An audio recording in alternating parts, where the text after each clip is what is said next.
All right. We are live here on the Compassionate Capitalist Podcast Radio and today video. If you're listening to this, go into the show notes and look for the video if you want to see the video of this. If you're watching this, then it's also available as a podcast on TuneIn and Stitcher and Apple iPod or Apple Podcasts and really about a dozen other podcast players of what you listen to, Google Play, any of those kind of things. So I want to encourage you to go and listen to this. And as we go through this with my esteemed guest, Bob Circosta, you're going to get a lot of tidbits. If you are of course, the reason why we do the Compassionate Capitalist podcast is for the two audiences we have, investors and entrepreneurs. So what entrepreneurs are going to learn today is what is it that you haven't thought of when you're trying to bring a product to market and you're trying to get awareness and get your customers to be aware of your product and why it serves the needs or satisfies the need that they may not even know that they have, right? So that's the first thing. And then for the investors, it's knowing this kind of stuff will help you make better investments because you'll be able to look at companies that are in the consumer product space and even in their technology space, and they're selling to a small business owner. We'll talk a little bit about this, but there's all kinds of cloud-based software out there that you're selling to a small business owner, and you're directly connecting with the decision maker. And so all of the information and knowledge that Bob's going to share in this conversation today is integral to understanding, do they really have what it takes to get the product into the market in a big way and get it accepted so they can cut through the noise? Because really everybody's still patenting stuff and there's still new innovations coming out, but a lot of times it's a better mousetrap. And one of the things I always teach my entrepreneurs that I coach is that there's never a situation that there's no competition, because there's always a situation of the status quo. And as we talk today, there's a catchphrase that Bob's going to share, and it's all about what he figured out in the course of his career as selling. And so they just don't know what they don't know until they know it. And I don't think I got that right. He's going to correct me in a second. But here, let me introduce you to Bob, because everybody knows Bob. If you've watched even if you haven't watched the Home Shopping Network, you got to know who Bob Circosta is. He's like an archetype. He's probably, have you been in movies where you just play yourself in the movies, Bob? There were a couple a long time ago. Yeah, a couple of things that happened. I would bet. So and I was surprised I got the part, Yeah. So if you are young, let's say, and don't necessarily know, Bob Circosta is the TV's original home shopping host. He helped create the multi-billion-dollar TV home shopping industry, and he sold the first product ever offered. And he's going to give us some more details on that because it's a fascinating story. Over the past 42 years, so he's been doing this for 40 years, right? He's logged over 25,000 hours of live selling on TV, made over 75,000 separate product presentations. All right, has individually now over $6 billion in merchandise, earning him the title of TV's billion-dollar man.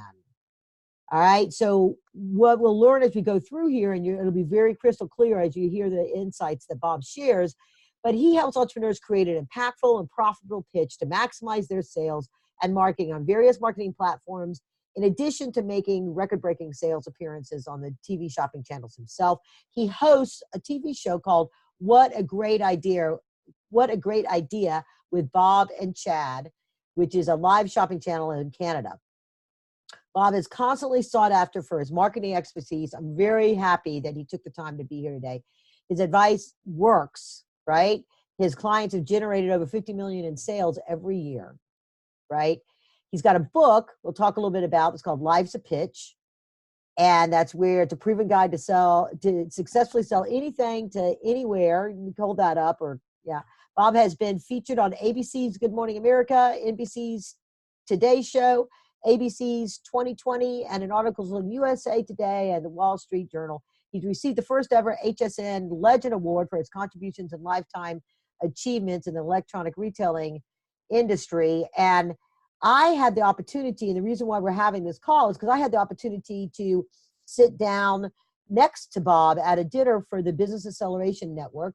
He was receiving the Legends Award, and I was receiving the Conscious Business Award for my work with compassionate capitalism as a parallel to the conscious capitalism movement. And so, and we were having this conversation, and one of the things that's kind of near, when he said this, and it was like light bulbs went off. I said, oh, we have got to have a show and talk about that. And that's because so many of these entrepreneurs, and this is again for entrepreneurs and investors, entrepreneurs all the time say like, oh, I'm going to have this social media strategy and people are going to click and they're going to, you know, whatever. And investors, if they don't really know, or else they become really jaded with that because they've seen how that is not an effective, a single method of communicating to a target market is not an effective way to announce a product, to grow a brand, grow awareness of your product. And we're going to talk about that. And he said something that was just, it just hit the nail on the head for me. And I said, okay, we're going to talk about that on the show. So not to steal the thunder here. All right, Bob, tell, you know, fill in the gaps for us. Tell some of this exciting, you have to tell the toaster, I'm sorry, I can't talk today. The toaster story, because that was just hilarious. That first piece of your story. The can opener, right? Can opener. Golly, I got that wrong. See, I don't even remember it. It's the same thing, you know, it's in the kitchen. First of all, let me just thank you, Karen, for the wonderful introduction. I mean, that was terrific. And what a great time I had sitting with you at that table. We had dinner together, and we were able to converse and talk and really explore each other's minds. And I really appreciated the time I spent with you, and I learned from you. Thank you.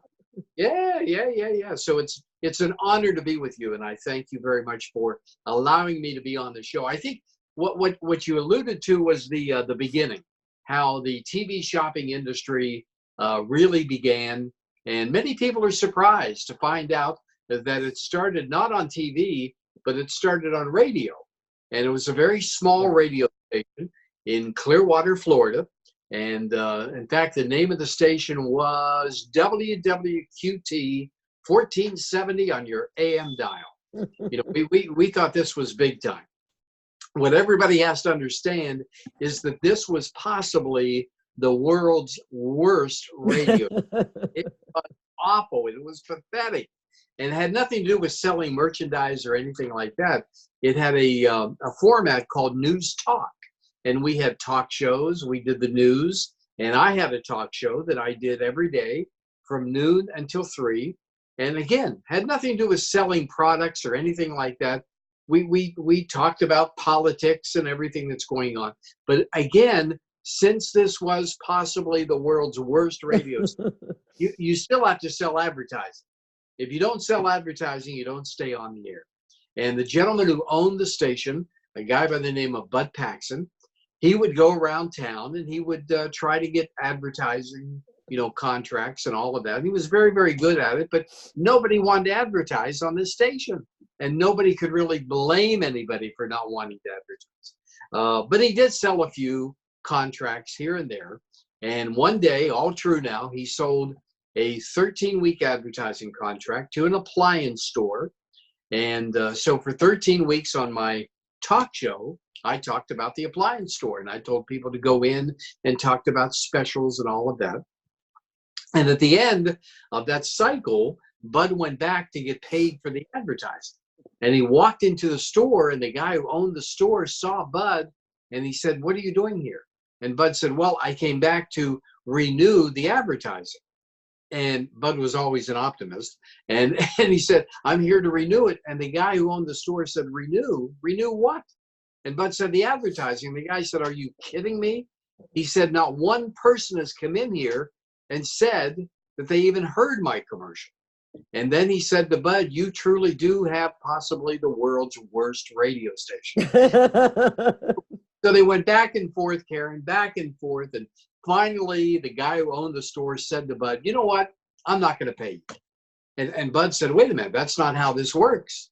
And they continued their debate and conversation. And finally, the guy who owned the store said to Bud, he said, "Wait a minute, hold on. instead of me paying you in cash, look back by the door. You'll see a couple of boxes back there. I just had a shipment come in. Take a box of merchandise. Well, by this time, I think Bud was so frustrated, he felt better leaving with something in his hand. So he picked up the box of merchandise. He had no idea what he was going to do with it, he told me later. But he got in the car, drove back to the radio station. Now, meanwhile, I'm on the radio and I'm doing my talk show. And every hour, they took like a little break where they did the local news and local weather. And so I'd take a break and I'd sit in a little booth and have a cup of coffee or whatever. And so here I am, sitting here in this booth. Now, this is 40-some years ago, sitting in this booth and not bothering anybody, okay? And the door opened up and in walked Bud. Now, Bud was about 6'8". So when he came in the room, you knew he was in that room. And he's holding in his hands an electric can opener. Now, it's at 47. This is 1977. So this was an avocado green. And it was an ugly can opener. And he looked at me and he said, Bob, when you come out of the news, I want you to sell this can opener. And I looked at him like he had three heads. I said, you want what? He said, I want you to sell this can. I said, I remember saying to him, sell? Wait a minute. I'm a newsman. I have morals and I have ethics. I sell something. And he then proceeded to explain to me the relationship between me selling the can opener and me getting a check. And instantly that can opener looked pretty good. And he said, I'll give you $1 a can opener. So I came back on the air and I said, folks, we'll get back to our topic in just a moment, but you'll never believe what happened during the break. And I recounted the whole story and I started describing the can opener. And I said to the listeners, I said, listen, call me up right now. If you reserve a can opener, come on down to the studio, pay for it, it's yours. And it was $9.95. And pretty soon the lights on the phone, they started to light up. They started to blink. In fact, I didn't know what those lights were because nobody had ever called me before on the show. No idea what was going on. And that day, it was August 28th, 1977, we sold 112 electric can openers. Wow. And Bud, we made more from the selling the can openers than we would have from advertising.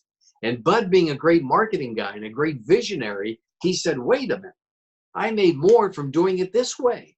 So every day after that at 2 p.m., we stopped my radio show and we started what was called a product spotlight. And Bud would go around town and he would pick up certificates at restaurants and merchandise and different, almost like what's that service they have out there now where they send you stuff and they barter back and forth. I forget the name of it now. Talking about like eBay or? No, it's like they'll offer you a big discount. Groupon. Yeah, Groupon. That's okay. it. Aaron, you win. All right.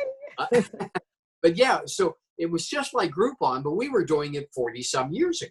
And so it became so popular and we started to generate so much in sales that the talk show time got less and less and the selling time got more and more.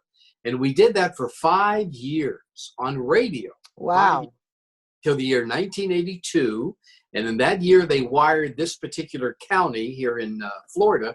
They wired it for something that was called cable. Now, keep in mind, back then, cable was very different than it is today. Back then, cable only had one goal, and that was to make your reception better. It had nothing to do with programming or anything. So they had all of these empty stations. So we went to the cable company, Vision Cable, and we said, we'd like to lease a channel. And I'll never forget, the guy said, for what? And we said, we want to sell products on TV. And he laughed at us. And he said, you want to do what? And we said, yeah, we want to sell. And so we negotiated a deal, and we paid them a commission on the sales.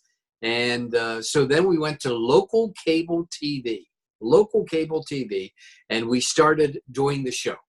And I would do 3 hours on the radio, and then I'd run down the hall and do another 4 hours on the local cable TV channel. So we were still doing them both because we didn't know which one was going to work. So we started, and that was called the Home Shopping Channel. It was channel 52 on Vision Cable. Now, this thing started to take off, Karen. I mean, it was going great, and we were doing great. So, but you still couldn't see anything. You know, when we were on the radio, now you could see it, which made a big difference. Because on the radio, I would take a gold chain and I would, I'd take it on the microphone. I would say, that's quality, folks. All right. So now you could see it. So it really made it much better. Now you're doing like, oh, look at this gold chain, like they did. Exactly. So that was local TV, and we did that until 1985. And that was 3 more years. And then we thought, if this works locally, it's got to work nationwide. So on July 1, 1985, we went up on the Galaxy satellite, and we went coast to coast. And I came on the air and I said, welcome to the Home Shopping. Now it was called the Home Shopping Club. And I said, welcome to the Home Shopping Club, our first day on the air, coast to coast. If you call me up right now, I'll send you a serpentine neck chain absolutely free. And we'll even pay the shipping. And it was exciting because the room was filled with operators. And the thing was, no one called. Because you got to keep in mind, this was 1985. And there's nobody listening. Exactly. They didn't have customers yet on cable. Exactly. And then they looked at me and I'm saying, just call me up and I'll send you something for free.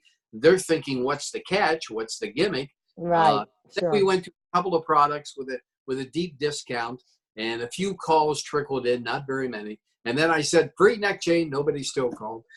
So at the end of that first day nationwide, a little bit of trivia here, total sales from 10 a.m. until 3 p.m.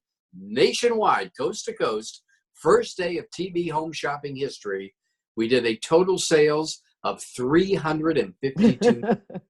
That was it.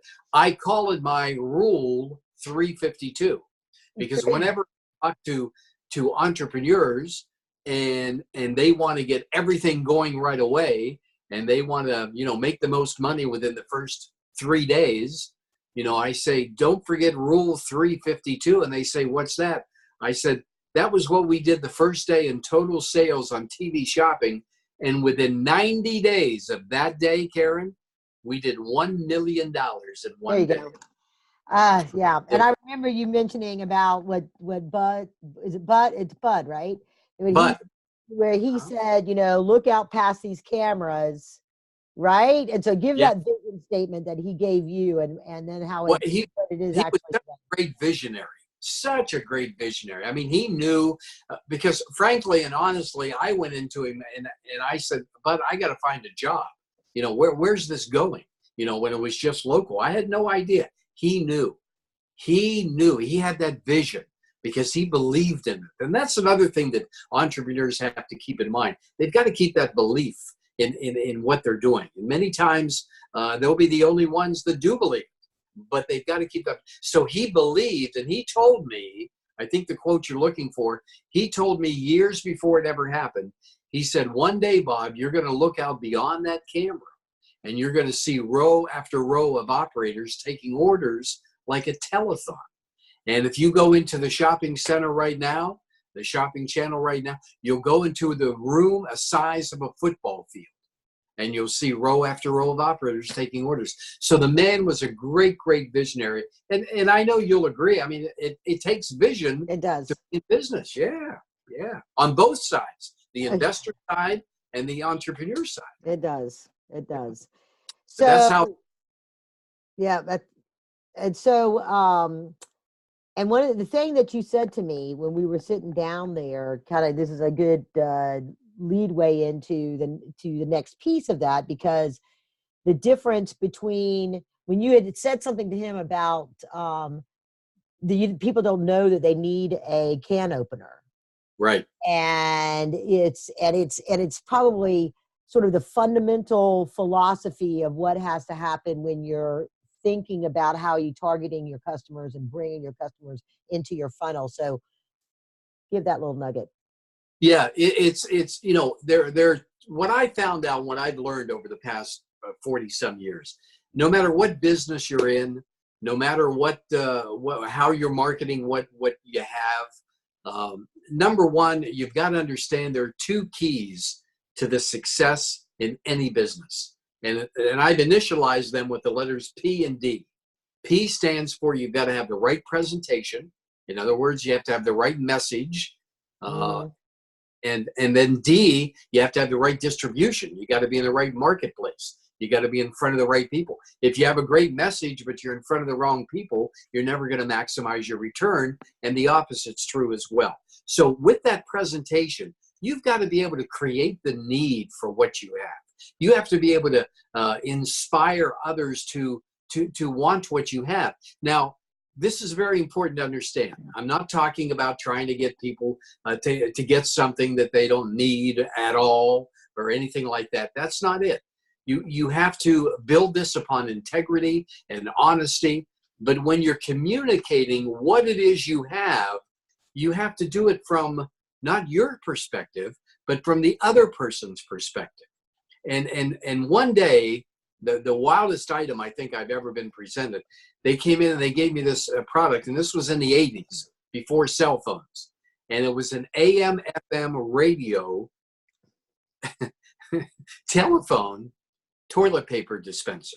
Oh, But I yeah, actually think I remember those. I've seen those. so I said to myself, I said, who the heck is going to buy this? And I went out and we sold over 5,000 of them in less than 10 minutes. Oh my goodness. And the lesson that I learned that day, it's not important what I think. My role was to tell people how they could benefit from what the product is. So my advice to all entrepreneurs is change your perspective. When you are talking about your business, your product, the service that you offer, the idea that you have, that maybe you're talking to investors about, don't talk to other people about it from your perspective. Talk about it from their perspective. Yeah. How are they going to benefit from it? And that's key in making a difference in the response that you're getting. Anyone who's watching or listening right now, if you've ever sat down and you've talked to somebody about what it is you have you ever ended the meeting where they would get up and leave and they didn't respond? If the answer is yes, the reason is you talked too much from your perspective. You didn't talk about from their perspective. Yeah. And Karen, that is key in communicating what it is you have, whether you're raising capital or you're trying to market something, but it's got to be built on honesty. It's not just, it's not a trick. It's not a gimmick or anything like that. Well, I actually have a phrase I use when I'm coaching companies that are in their capital raise mode, whether they're, starting out or they're in a growth stage and they're scaling and they have to go out and raise a new round of capital.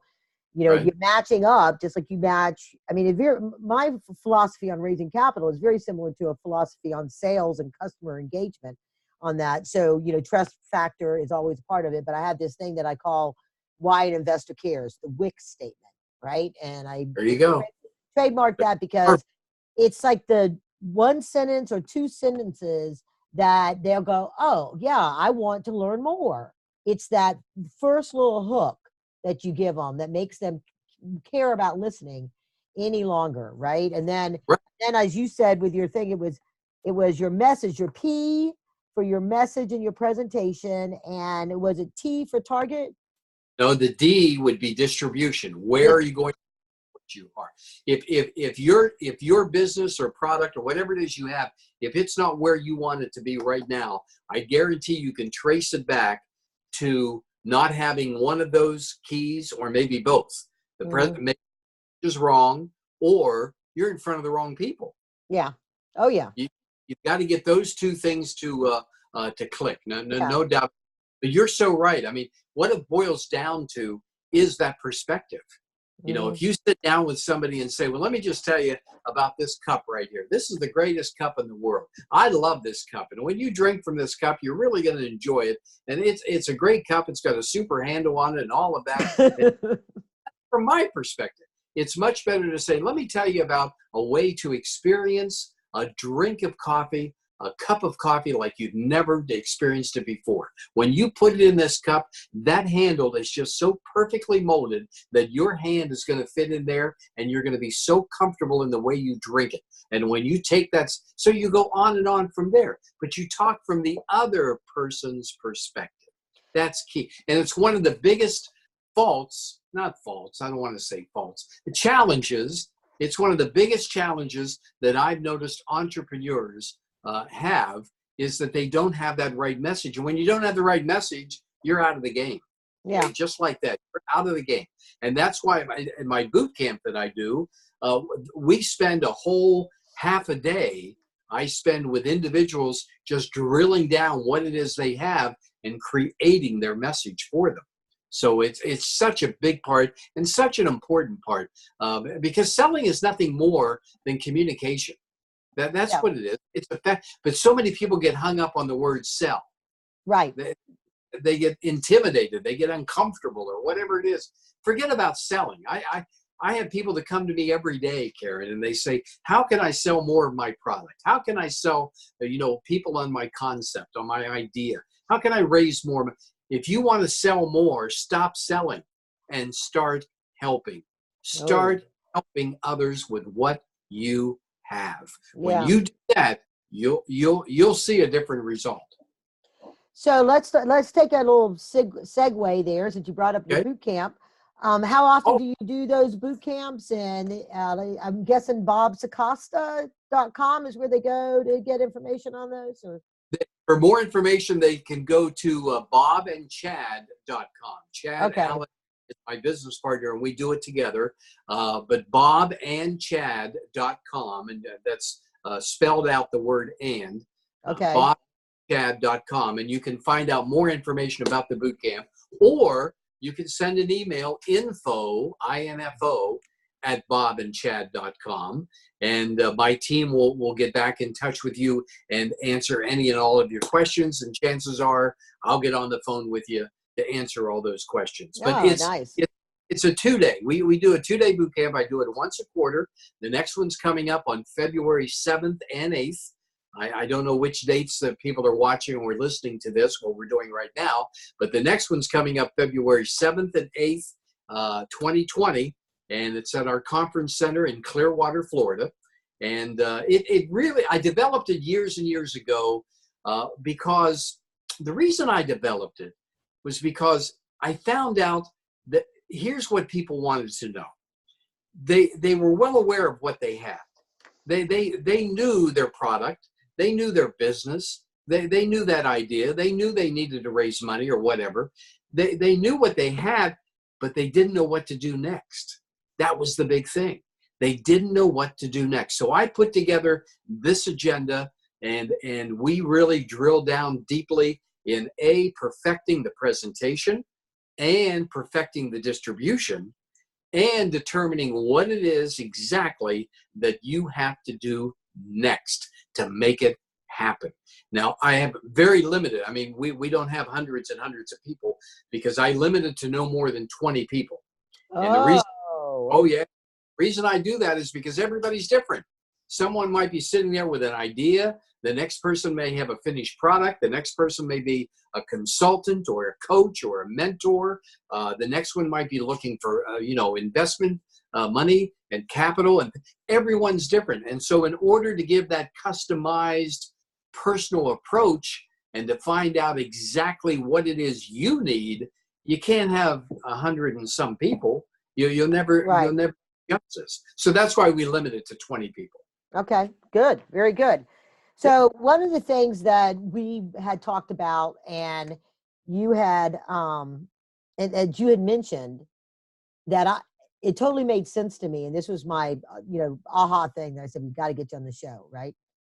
And that's this method of how people communicate about their products or about their offering out there. And, I want to talk about the power of video to convey a message or tell a story as to the reason why there's a need there, that somebody, it's an education, it educates in 60 seconds, 45 seconds. It's amazing. Now, obviously in infomercials, they spend more time describing all the benefits, but still, whatever format, we are a visual society. So talk about your experience with the power of video as a Well, means to communicate. and I'm glad you brought it up, because you're so right.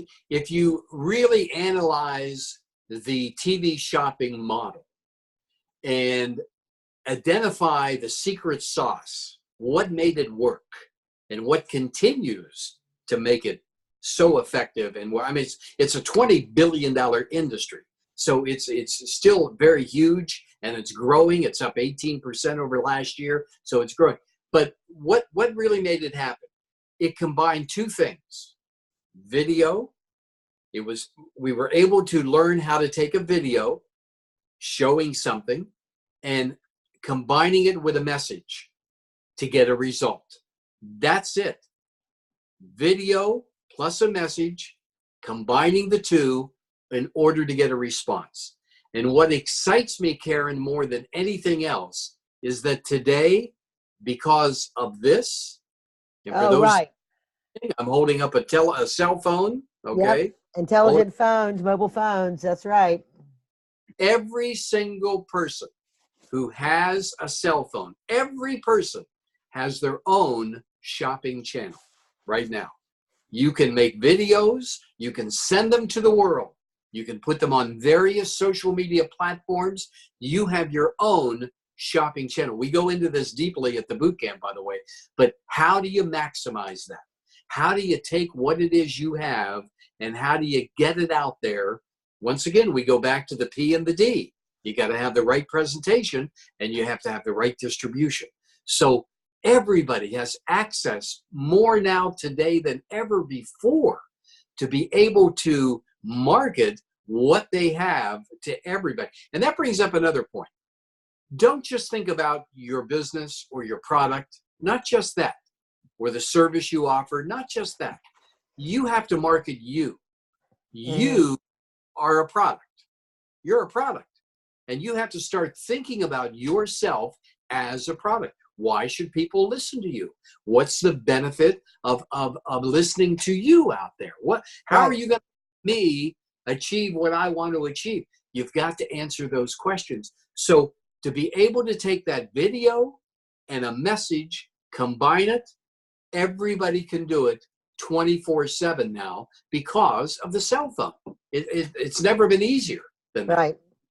Well, it's interesting because when companies are raising capital, one of the first things we try to get them to do, but they still don't seem to, a lot of times entrepreneurs don't understand that power of the video and establishing trust, right? Because there's a certain amount, depending on where the medium is, but people, and there's that peer review and all this other kind of stuff that people talk about and they want this stuff. But when they can hear the CEO or somebody that talk about it, or it just seems to have a greater impact. And we set up these videos where it's like they're being interviewed in a news broadcast, and it's the CEO talking about their industry and their product and how they're solving the problems. And it's like they're being interviewed. So that established some of the trust factor piece of it. But it also is a way to communicate and educate the audience. And those that are, in tune to that will want, and then, oh, by the way, and then, go to our website to learn more. They Google it. And then it becomes into an integrated, because that video gets fed in before they're watching Bloomberg or watching some other live stream on YouTube or something like that.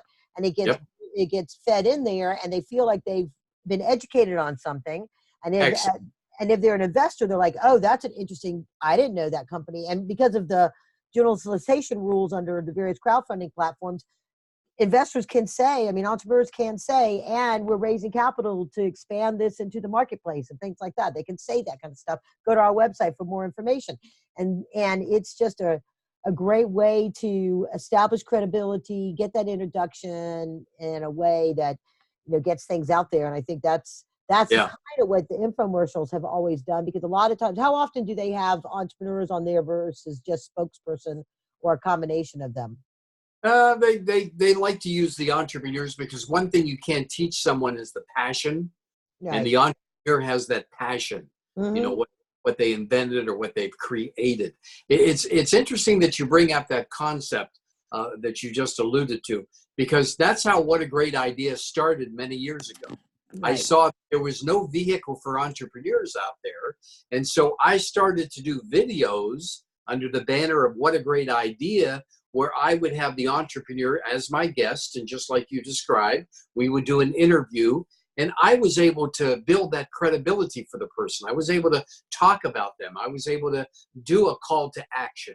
And I still do that quite a bit for a lot of entrepreneurs. We go into the studio right here in Clearwater, an HD studio, and we sit down and we do an 8-minute or a 12-minute or a 30-minute version of that. And it has proven to be so powerful and effective when it comes to not only brand awareness, but also raising money. Like you just said, look, it really gives a nice in-depth look to the potential investor of what this person's really like.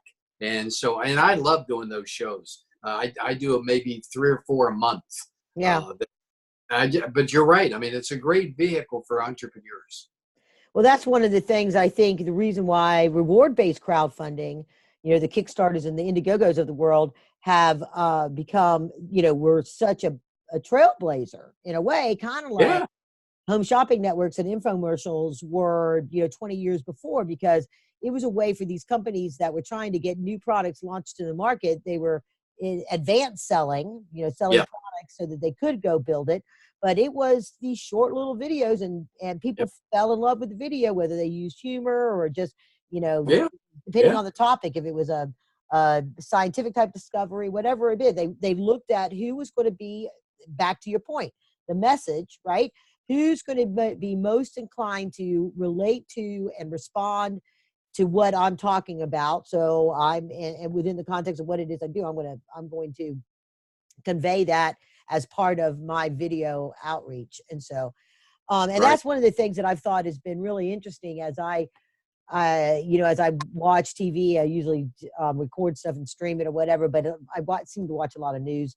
And so it's still just quite amazing to me, the people that are advertising in these little segments. So, companies that you've heard of forever, like think about cars, right? I mean, why do they need to do car ads on TV? Right? Why couldn't you just run a little card ad on YouTube or insert there? Because there's a reach of that. And then there's all these like HR software, cloud-based software programs, or even Untuck It. Who ever heard of Untuck It t-shirts shirts until you saw the ad on TV, right? Because I wear it all the time. Yes, you're right. You're right. You wouldn't have gone and Googled, oh, I need a shirt that I can wear untucked. Where can I find that? You just didn't tuck your shirt in, and you just look sloppy. And these guys came out with a shirt. I'm researching my next book, Scale, and I was looking for a company that did a pivot turnaround kind of a deal, and I wanted to know what their backstory was. And it was interesting. Those guys just said, we just wanted, where would be the line if it was halfway between your pockets and your zipper so that you can untuck it, but it's not hanging down too long. And, they started out all pure retail. Yeah. So, a lot of people think that whatever they have to come up with, it has to be brand new, has to be never thought of before. Yeah. And I think that at the Open, there are so many different ways to improve upon an already existing idea. Yeah. I mean, we've been using umbrellas for years, right? But created a new type of umbrella that when you close this umbrella, the water stays inside, as opposed to the water being outside, and you're getting into a car and you're closing the umbrella and the water's getting all over you. Now, when you close this new umbrella, the water stays inside the umbrella, so you never get wet. We put it on the air and we sold 125,000 of them in one day. So that exists. I got to go. I Google for umbrella that holds water. called the Better Umbrella. The Better Umbrella. Yeah. And it's so you don't have to come up with something that's brand new. I mean, I work with a lot of people that have ideas for things, and there are certain things that you got to answer when you're thinking about having an idea out there. And and investors are asking the same question. Right. When you them with an idea, they should be asking themselves certain questions out there about it. Yes, absolutely. It's always Yeah, about who the target market is and validating sure, the market and sure. all of Yeah, that kind of stuff. And then how are you going to reach that market? When I look at plans, and I'm doing my evaluation work on companies in anticipation of them going out, not wasting time and money chasing after dollars that they're never going to get because they don't have their message down right and things like that. It's always like, so that's one thing. And that's the thing what I'm going to, the message of my book that's coming out, Scale, is how do you do 10x widgets a week to 100x widgets a week, right? There's a certain amount of volume of access to people that you've got to get to grow your numbers, as well as the means and mechanisms to be able to support that growth. And that's a right. thing that I think a lot of times people don't think about because they short-sighted. They don't have the vision of a bud that says, I've got to prepare now for where we're going to go and build it. And not that they will come, but I'm going to build it so I'm ready to go get them, kind of a deal. Much better that way. Yeah, yeah. I mean, I totally agree with you. You're exactly right on. Keep in mind though, because a lot of people think, I get products on the air at TV shopping channels all the time. I mean, that's what we do. And anyone out there who has a product that they'd like to get on a TV shopping channel, just get in touch and we can see what we can do with it. But a lot of people think that in order to get a product on a TV shopping channel, you have to have 10,000 units or 20,000 Oh, units. okay. And that's the case because the channels now like to test products. And they'll put something on 500 pieces or 750 units or whatever, see how it goes. If it goes well, then they'll order a lot deeper. So anybody who has a product out there, let us know. Get in touch with Yeah. Karen. Say, Karen, I've got it. Call Bob. Yeah, absolutely. So how many home shopping networks are there now? Well, almost every country that you can think of now has its own TV shopping channel. And here in the U.S. domestically, there are basically 4 or 5 of them that really do business. Okay, I mean there are lots of smaller ones and they're great, but there's HSN, which is in Clearwater or Tampa, Florida. There's QVC, which is in Westchester, Pennsylvania. And by the way, a couple of years ago, QVC bought HSN. Oh, They're operated separately. They're 2 different signals, 2 different stores, so to speak. But they're owned by the same company. And then you have a company up in Minneapolis, which is called Shop HQ, and it used to be Shop NBC, and it used to be Evine, and it used to be something else, and now it's Shop HQ. They're up in Minneapolis. And then you have another one in Knoxville, Tennessee, called JTV, which is Jewelry Television. And they oh, sell jewelry, yeah. So those are the 4 or 5. Oh, there's one out of Austin, Texas, Shop LC, where they liquidate a lot. They get a lot of short lots out there. You really get some good deals. And like I said, there are a lot of other ones as well on a smaller basis. But TV shopping is now a very comfortable, acceptable, and proven way, not just to shop, but also to market merchandise, both ways. oh. Great. So now we're about wrapping up. We had some people send in some messages, some questions prior to the show. To be with, Karen. I don't want to leave you. I know. Well, we'll just have to do another one. Okay. All right. So what is the one question you wish people would ask you, but they don't or they haven't? What is it that people, you always have to kind of bring them around to understanding why they need to know this and they don't even know to ask it? I wish entrepreneurs would ask me whether they have a product, service, business, or idea. I wish they would ask me, how do I need to talk about it? What do I need to say about it? How do I need to present it? Because I've just witnessed so many entrepreneurs that lose in the game because they're not able to communicate effectively what their message is. And I wish they would ask me that. And, as we said earlier, a lot of people don't like to sell, so to speak. But Red Motley, a guy by the name of Red Motley, said many, many years ago that nothing happens in America until somebody sells something. Oh, So if yes. you're entrepreneur, if you're a business owner and you don't like to sell, find somebody who does. Right. Right. Get them to sell it. Because if you don't sell whatever you, and when I say sell, I'm talking about effectively communicating what it is you have.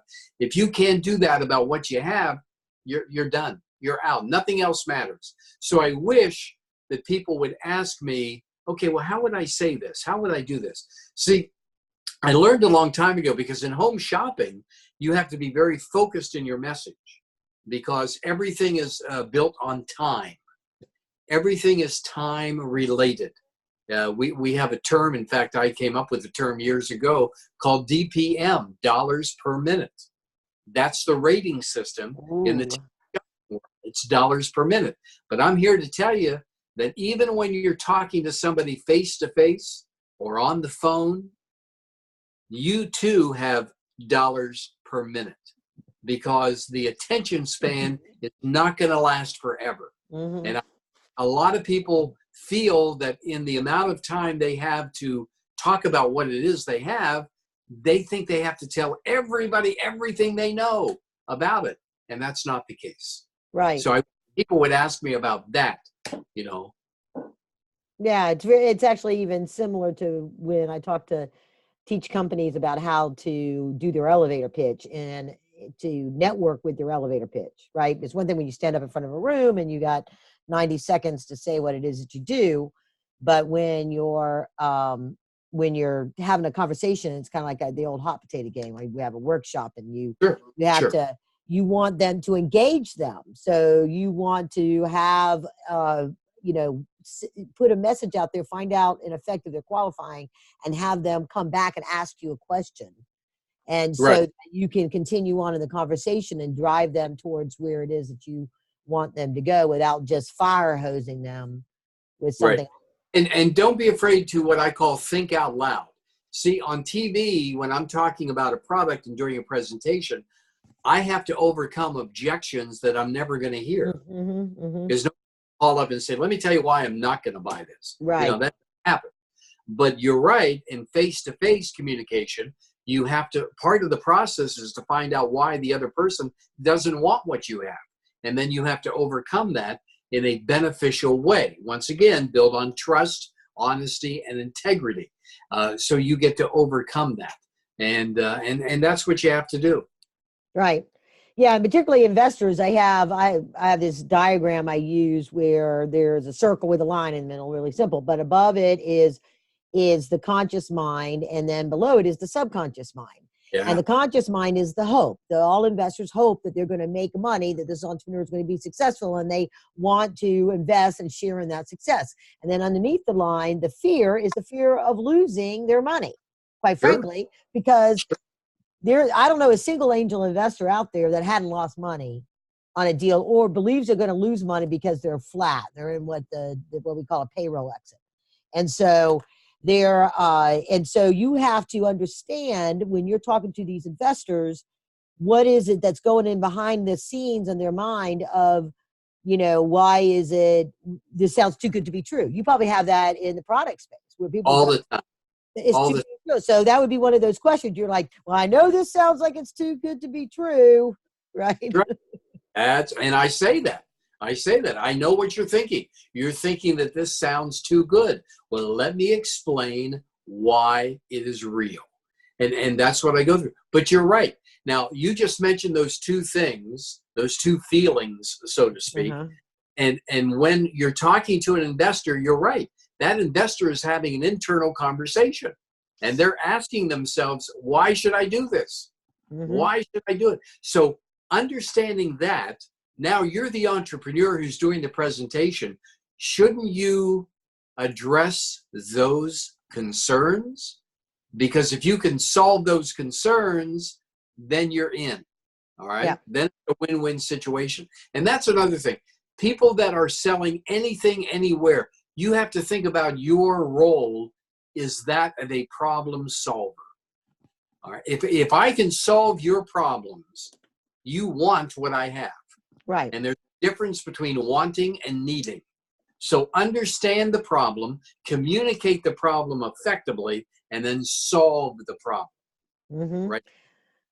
Because yeah, that want to need piece is important because if Yeah, people will confuse, a consumer will confuse want and need sometimes. sure, sure. I want this, I need this, but I want this. And then they, in order to justify getting the thing that they want, they'll kind of wrap it up into why they needed it, I think, Exactly. right? You're exactly right. Because And go ahead. I'm sorry. I was going to say, because if you have the means to fulfill whatever it is that will satisfy your need, well, then it's easy to want it. It's when you Right. want it and you got to translate it into why you need it. It's so gratifying to me. Like when I'm in the boot camp and I'm working with individuals on their presentation, I really see the light bulb go off. I bet. And it's so gratifying when I see that, because the person says, wow, I never thought about it that way. That makes it so much easier for me to communicate, but I never thought, and I always tell people, I don't want you to forget anything that you know. I don't want you to change anything that you know. What I want you to do is be open to think differently about what you already know. And that makes all the difference in the world. So if you think differently about what you already know, you're going to get different results than you've ever been able to get before. And that's what we want. Yep, absolutely. Okay, so wait, we want to tell everybody that boot camp sounds awesome. Bob and Chad, BOBANDCHAD.com. Right. Or info@bobandchad.com to get information and request information about that. And we will get you all the information. Once again, I'm not sure when people are watching or listening to this, but the next one is February 7th and 8th in the year 2020, and it's going to be in Clearwater, Florida. And as we speak right now, there are 9 slots open. But as I said, I don't do it for any more than 20. Okay. So I have 9 open right now. That doesn't mean we're going to fill all 9. We're going to do it no matter what. Yeah. But there is room. If you want to make a difference, if you're tired of not getting the results that you've been after, if you want to perfect that message and that distribution, if you want to get the answers that you've been after, that's what we do. And so, would this be something that, like, somebody who's already got a product and maybe they got a little bit of distribution, they got a pilot that they did in Whole Foods or something, or even if they went and they did a shopping segment on HSN at one point in time, but they're not really continuing to accelerate, would they have benefit out of this workshop, or is it just for startups? No question, Karen. It is for anybody at any stage, as long as you want to go to the next level from where you are. And we have people that have been on home shopping. I have clients that I teach every month that come back to me, and they've been on the air for years, but they come back to me every month to renew, to get back in there, because it's very easy to fall away from that. So yeah, it's really for anybody. And again, that's why I limit it, because everybody's situation is different. And even before you arrive, we find out what your situation is. So my team can get together and find out the best approach for you. So we know the situation that you're in even before it starts, because we like to fast track it. Yeah. And Clearwater is a great place to be in February. I'm certain of that. Oh, yeah. Definitely. I love it. As we wrap it up here, for real, what are 3 easy tips to keep in mind? A question from our audience. What are 3 easy tips to keep in mind? Well, I've been so blessed in my life over all these years to work with some of the greatest marketing minds in the world, and I've learned from them, and I continue to learn from them. But what was interesting is that over all those years studying them, watching them, observing them, I found out that they all did the same 3 things, and they didn't know it.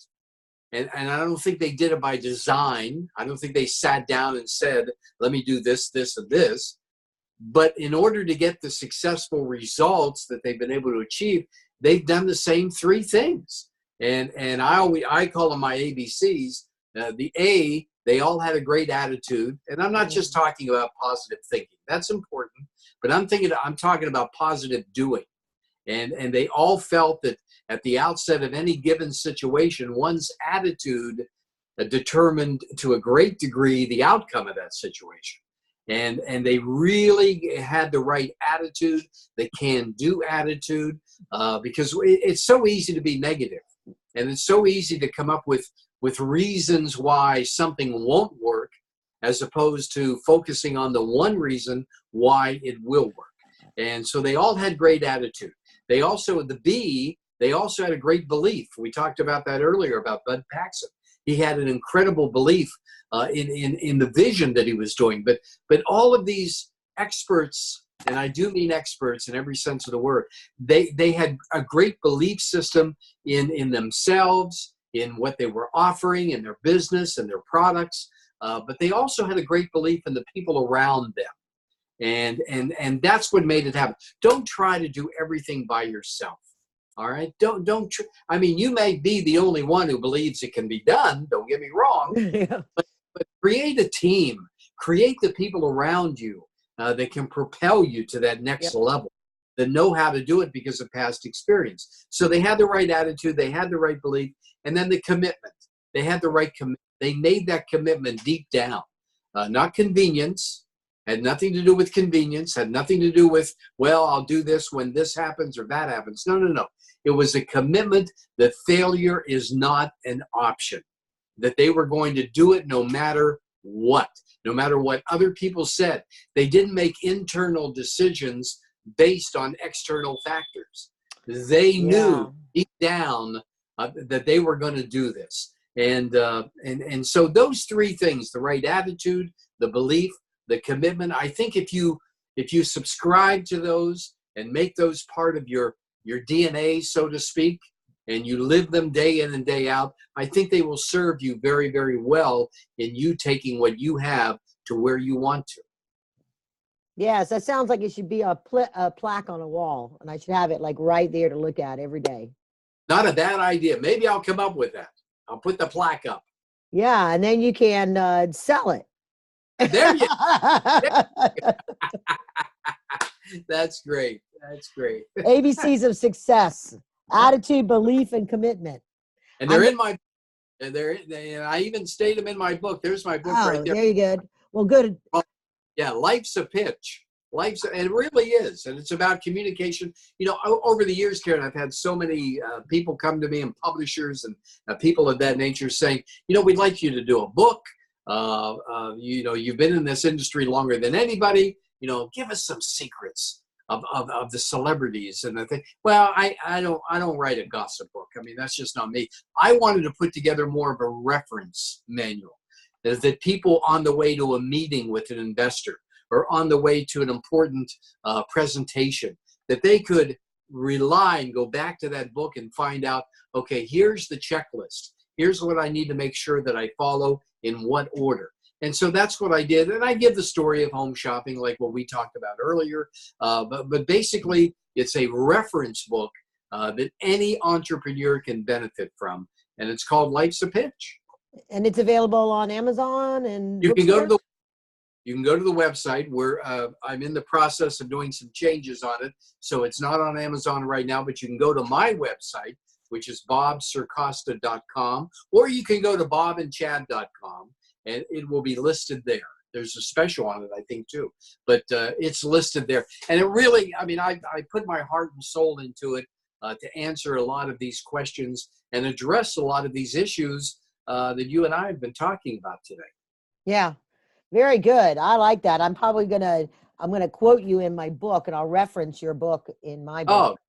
And use that as one of my inside secrets to scaling and success. Because one of the other things I learned at the Business Acceleration Network Summit was, and it might have, I think it was David's presentation, but it was that getting the passion back, right? Getting the passion back so you'll dig deeper and move forward. And sometimes life can give you bumps and bruises, and you kind of, you know, get where you're like, why, you know, you're just kind of going through the days, right? And so in order for an entrepreneur to, when they first get started, they're really, really excited, but then they go, and they kind of settle into, well, I'm making a good living. That's the payroll exit. And in order to really create generational wealth, they have to scale. They got to do all these other things. But a big piece is they got to find out how to get their passion back. And I can tell from my own experience, when your dream has been popped because of circumstances outside of your control, when we go, there's lots of different environment things that you didn't zig when you needed to zag, and whatever, and just didn't see it coming. Then it's hard to get back on that horse and ride again and get that passion up. And it is so critical to that commitment that no internal decisions are based on external factors. That right there is a key message.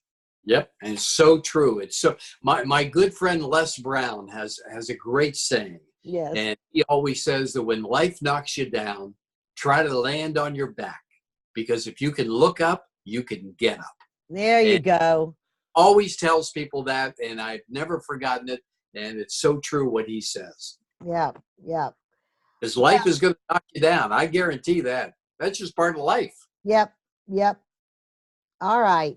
Well, Bob, thank you so very much for coming on the show and sharing your pearls and golden nuggets of wisdom with the audience, and really hoping that people will take advantage of your workshop, because I know that given that they're going to get some of that quality time directly with you, and your team is personalizing your strategies and kind of preparing strategies in advance for them. That's worth a mint. And you're only charging half a mint. So, And it's important to know I am there the whole time. I mean, I think you and I have both been to events, years past, where maybe whoever the name is, they say hi and welcome, and you don't see them again until the end. That's not how we do it. I am there the entire time with my team, but I'm there the whole time to make sure that you get and nobody leaves until they get the answers.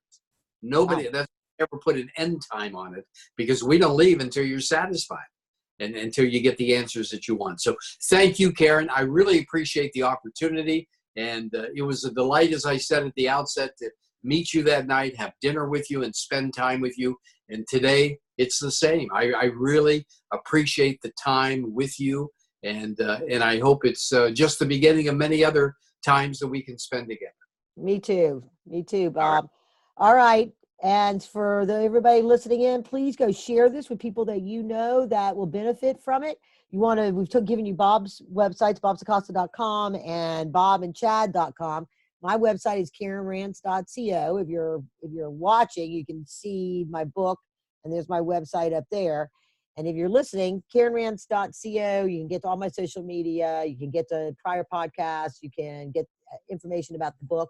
So I encourage you to, and all the services that we offer as well, I encourage you to go there, see that. And with that, onwards and upwards. Bye-bye. Bye-bye.